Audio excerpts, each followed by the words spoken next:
Hello, my name is Alexis Jazan Andrade, and I will be talking about diseconomies of scale. Diseconomies of scale refers to when a firm sees an increase in cost per unit in response to an increase in output or quantity produced. For example,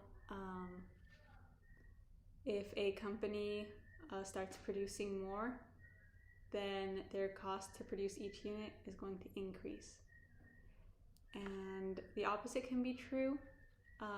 That would be called economies of scale, where as production increases, the cost per unit decreases. And so both of these things can be summed up in one word, which is efficiency. A company that is suffering from diseconomies of scale is mostly suffering from that because of some inefficiency in the firm, or even an external factor that's causing an inefficiency. For example, an unmotivated workforce or labor force, bad upper management, or even some external disaster.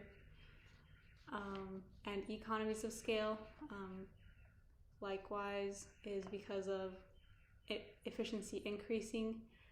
As the company expands, it could have access to more resources. It could have a labor force that has more specialization. It could, if it's buying materials in bulk, that could reduce the cost per unit directly. And so I have a graph here to represent economies and diseconomies of scale.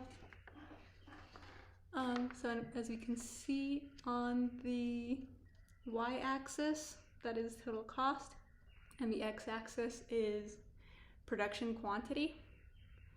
And there on